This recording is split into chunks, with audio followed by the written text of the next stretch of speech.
येईल का जुळून नाते? एक झाकताना दुसरं उघडं पडलं होतं. कदाचित ह्याची किंमत मोजावी लागेल का आदित्य सहित शिवलाही. इथून पुढे दिव्या आदित्यबद्दल वेगळाच विचार करत होती. ती घाबरली होती. आपण तर सांधी मुंगी मारायला घाबरतो, इथे माणसांना मुंगीसारखं मारतात. अशा मारझोड करणाऱ्या माणसासोबत आयुष्य काढू का आपण? जर आम्ही पुन्हा कधीच आदित्यसमोर आलोच नाही तर कसं होईल? दिव्या मॅडम, तुम्ही समजताय तसं नाही. स्मिताने सरांना खूप त्रास दिलाय. तुम्हाला किडनॅप करण्यातही त्यांचा हात होता. तुम्हाला केक देऊन सगळा तमाशा करवला होता स्मिताने. सरांनी तिला हैदराबादला पाठवलं होतं. मी स्वतः तिकडे तिची व्यवस्था केली होती, पण तिने तुम्हाला त्रास द्यायचा एकही चान्स सोडला नव्हता. त्यानंतर एका माणसाला तुमचा पत्ता सांगितला, ज्याने तुम्हाला किडनॅप केलं. म्हणून आदित्य सरांनी तिला मारलं. शिवने खरं सांगितलं, पण दिव्याच्या कानात काहीच घुसलं नव्हतं, कारण तिचं आतलं द्वंद्व चालू होतं. दिव्या विचाराने ग्रासली होती. आदित्य सर कोणाचाही जीव घेऊ शकतात. ते मितालीलाही काही करूच शकतात. त्यांच्यावर प्रेम करून किंवा आपलं नातं जोडून आपण त्यांच्यासोबत जगू शकू का?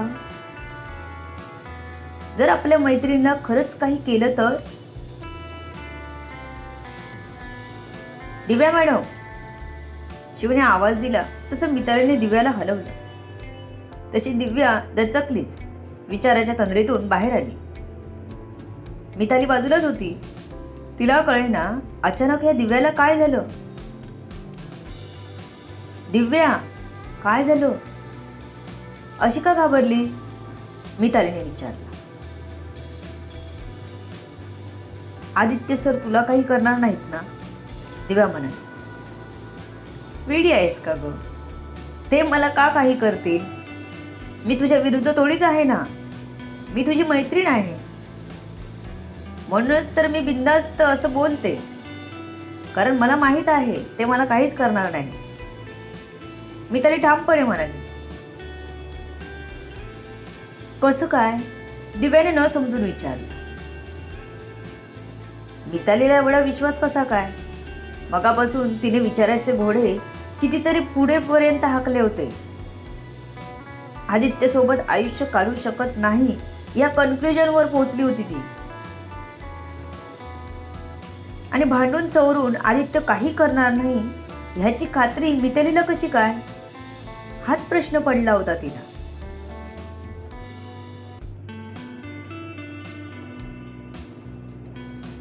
अगं वेडे, स्मिता तुझ्या विरुद्ध होती. तिने तुला खूप त्रास दिला होता म्हणून तिला मारलं.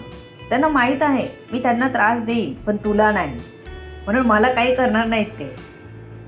ही जर चिडचिड ठराविक काळासाठी असेल, काही हार्मोनल चेंजेसमुळे असेल, तर त्यांना रिअलाइज झाल्यावर स्वतः माझ्याशी बोलायला येतील बघ. माफी मागतील की नाही ही शंका आहे, पण मला काही करणार नाही ह्याची खात्री आहे मला, मिताली म्हणाली. तसं दिव्याने एकदम निश्वास सोडला. दिव्याने तर खूप पुढचा विचार केला होता. ऑफिसमधलं काम सोडून केअरटेकरचं काम बघायचं, जिथे तो 24 तास तिथेच राहणार अशी नोकरी बघायची. आणि मितालीलाही कुठेतरी लांब जायला सांगणार होती. तो ओळखेल म्हणून स्वतःचं रूप वगैरे बदलणार, असा विचार मनात केला होता तिने. पण जर मितालीला स्वतःला विश्वास आहे तर तिला घाबरायची काय गरज होती? तिने छातीवर हात ठेवून स्वतःला शांत केलं. त्यानंतर आपण मनात काय काय विचार केला होता हे शिवला आणि मितालीला सांगितलं. तसे ते दोघंही खूप जोरात हसले. दिव्या मॅडम, तुम्ही आदित्य सरांना सोडून जायचा विचारही करू नका प्लीज, नाहीतर आम्ही खरंच मरू, शिव म्हणाला. काहीतरीच काय बोलताय, दिव्या म्हणाली. हो मॅडम, तुम्ही थोडा वेळ डोळ्यासमोर नव्हता तर वेडेपिसे झालेले मी बघितलंय त्यांना. तुम्ही असं काही केलं ना तर पहिला शक मिताली आणि दुसरा शक माझ्यावर येईल. मग आम्हा दोघांना आदित्य सर सोडणार नाही, शिव म्हणाला.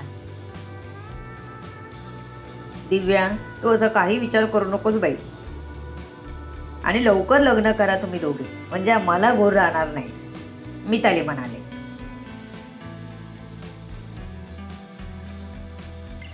बरं, आता काय ठरलंय दोघांचं?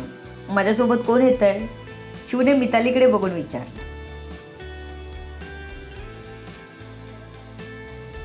शिव, मला वाटतं आजचा दिवस बघते मी, उद्या कामावर तसंही मी जाणारच आहे,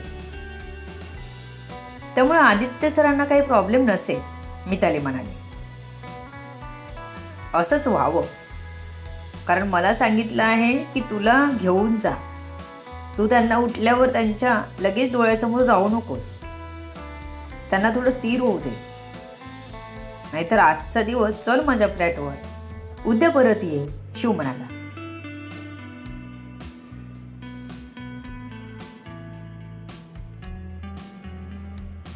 पण त्यांना नेमकं माझा काय प्रॉब्लेम आहे, मिताली म्हणाली. काय माहीत, तेच सांगतील नंतर, पण आता आपण काहीच विचारू शकत नाही, शिव म्हणाला. शिव सर, मी जॉबला जाऊ शकते ना आता, दिव्या म्हणाली. दिव्या मॅडम, तुम्ही घरातून बाहेर पाय ठेवू नका, कारण सगळीकडे तुम्हाला पकडायला टपले असतील. मला किंवा आदित्य सरांना विचारल्याशिवाय काहीच करायचं नाही, शिव म्हणाला. त्याने दिव्याला हात जोडले होते. शिव सर, काय आहे? तो हात जोडून होता म्हणून दिव्या म्हणाली. मग काय करू? तुमच्या या महान डोक्यात अशा काहीतरी कुरापती असतील तर त्या सगळ्या आत्ताच बाहेर काढून टाका, आम्हाला जिणं नको होऊन जाईल, शिव म्हणाला. नशीब दिव्याने बोलून दाखवलं म्हणून ठीक, नाहीतर खरंच असं काही केलं असतं तर या विचाराने तो म्हणाला होता. आदित्य झोपल्यामुळे जेवून वगैरे बाहेर हॉलमध्ये आता सगळे बऱ्यापैकी रिलॅक्स होऊन गप्पा मारत होते. मिताली, तू चल माझ्यासोबत, शिव म्हणाला. दिव्या, सांग यांना, तुला एकटीला टाकून कशी जाऊ मी? मला नाही होणार बाबा धीर, मिताली म्हणाली. पण तुला जायला कोण म्हणालं? तू गेलीस तर मी पण येईन तिकडे. इकडे एकटं कोण थांबेल? दिव्या म्हणाले. दिव्या मॅडम, तुम्ही इथेच थांबा, नाहीतर परत उठल्यावर तुम्ही नाही दिसलात तर बॉस खूप राडा करतील. तुम्ही थांबा, बॉसने फक्त मितालीला घेऊन जायला सांगितलं आहे, शिव म्हणाला. यावर एकदम शांतता झाली. दिव्या काय बोलते इकडे लक्ष होतं दोघांचं. ठीक आहे, मेरी आहेच इथे, तू जा शिवसरांसोबत, दिव्या मितालीला म्हणाली. पण मिताली तिच्याकडे बघतच राहिली. देऊ, खरंच जाऊ मी? तुला चालेल? मिताली म्हणाली. कारण मगापासून मिताली शिवशी भांडत होती, मी जाणार नाही म्हणून. पण आता दिव्यात असं म्हणाली होती म्हणून तिला आश्चर्य आणि दुःख दोन्ही होत होतं. हे बघ, तुझा अपमान झालेला मला नाही चालला. एक वेळ माझा अपमान झाला तरी मी सहन करेन, पण तुला त्यांनी कसंही बोललं नाही चालणार मला. त्याने वाद वाढते, बाकी काही नाही, दिव्या म्हणाली. शिवला ते पटलंही होतं, तरी मिताली दिव्याकडे अविश्वासाने बघत होती. ती एकटी इथे राहणार हे काही मितालीला पटलं नव्हतं. मोठ्या लोकांचा काय भरवसा, हाच विचार त्याच्या मनात येत होता. दिव्या, नक्की जाऊ? मितालीने पुन्हा विचारलं. दिव्यालाही जड जात होतं, पण तिने ठरवलं होतं एकटीने सामोरं जायला हवं. आपल्यामुळे मितालीचा अपमान होत असेल तर तिला आदित्य आदित्यला एकटीने फेस करायला हवं. हो मितू, जा तू शिवसरांसोबत, दिव्या म्हणाली. ठीक आहे, मिताली म्हणाली आणि आपली बॅग भरायला घेतली. वाईट वाटलं होतं तिला, पण जर दिव्याच म्हणाली तर कसं काय थांबणार होती. वाटलं होतं तिला दिव्या म्हणाली तरी नाही जाणार आपण, पण प्रत्यक्षात म्हणाली तेव्हा मात्र तिला जड गेलं. ते रागवली होती दिव्यावर. शिवसर चला, बॅग हातात घेत म्हणाली. दिव्याकडे बघायचं नव्हतंय तिला. तशी दिव्या पटकन पुढे झाली आणि मितालीला मिठी मारली. तू नकोच बोलूस माझ्याशी, मिताली म्हणाली आणि एक चापाट मारत तिला बाजूला केलं. गाल ओढले दिव्याचे आणि लगेच निघाली. नाहीतर रडलीच असती ती, पायच निघाला नसता. ती स्वतः दुसऱ्याच्या जीवावर चालली होती. ओळख होती, त्याच्याबद्दल काही वाटत होतं जे अजूनही स्पष्ट झालं नव्हतं. पण त्याच्या घरी कोणतीही कमिटमेंट नसताना एकट्या मुलीने जाणं तिच्यासाठीही कठीणच होतं. पण ती निघाली. शिवच्या फ्लॅटवर गेली तेव्हा संध्याकाळ होत आलेली.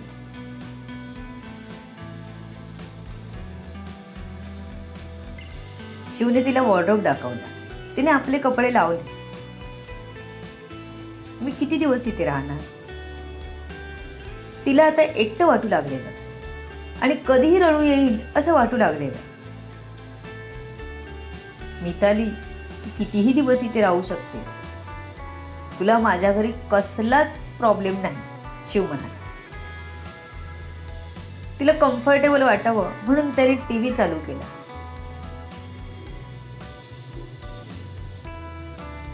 तुझी उद्याची तयारी कर. तू काय खाशील ते सुमीला सांगून ठेव. ती कूक आहे इथली. माझं जेवण तीच बनवते, शिव म्हणाला. ओके, मी मला हवं ते बनवलं तर चालेल, मितालीने विचारलं. हो चालेल ना, मला पण बनव मग थोडंसं. बाकी जेवण सुमी बनवेल. तू तुझ्या आवडीचं बनवशील त्यात थोडं जास्त बनव, शिव म्हणाला तिला.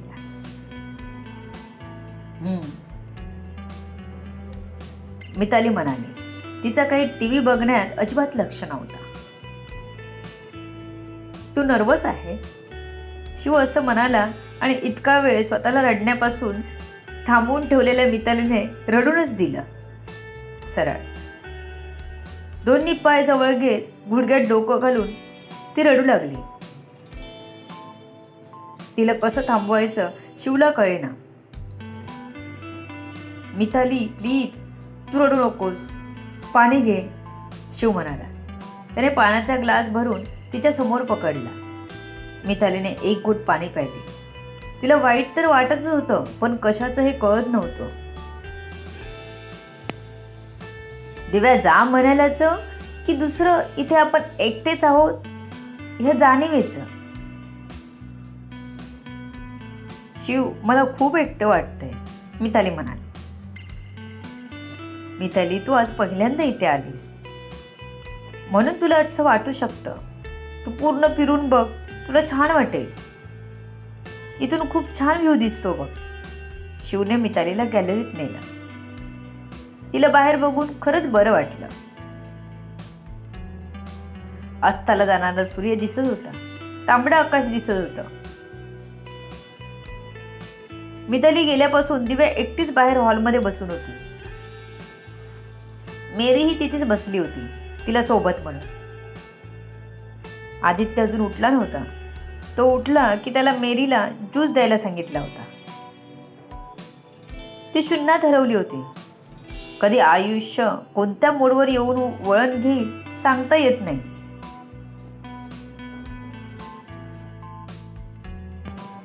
आज तिने आदित्यच्या मनात नेमकं काय चालू आहे तेच बघायला मितालीला शिवसोबत पाठवलं होतं. पण ही रिस्क तिच्या अंगलट तर नाही ना येणार ह्याची खूप धाकधूक लागली होती तिला. आदित्य झोपला होता. इतक्या त्याचा फोन वाजला. आरवचा कॉल होता. हॅलो. आदित्यने झोपेतून कॉल रिसीव्ह केला. सॉरी सर, तुम्हाला डिस्टर्ब केलं त्यासाठी, पण एक अर्जंट आहे सांगायचं तुम्हाला, आरव म्हणाला. बोल, आदित्य म्हणाला. बेडवरच लोळत होता. सर, तुमच्या मॉमच्या सोशल अकाउंटवर काहीतरी संशयास्पद दिसत आहे. म्हणजे त्यांच्या मेसेज बॉक्समध्ये काहीतरी प्लॅन आहे. असं म्हणत आरवने आदित्यला प्लॅन सांगितला. आरवचा फोन आल्यावर त्याला त्या दिवशीचा व्हिडिओ आणि फोटोही आठवला. आदित्यने त्याला लगेच पाठवायला सांगितला. To be continue. बघू पुढे काय होतंय. सर्व गोष्टी कळण्यासाठी RBRLP वरवर पुढील येणारे भाग वाचायला आणि ऐकायला विसरू नका. तुमच्या अमूल्य प्रतिसादाची आतुरतेने वाट बघते. लेखिका शब्दवेदी उर्फ संतोषी राणे पाताळे. धन्यवाद. निरनिराळ्या कथा ऐकण्यासाठी चॅनलला सबस्क्राईब करा. कथा सगळ्यांना शेअर करा.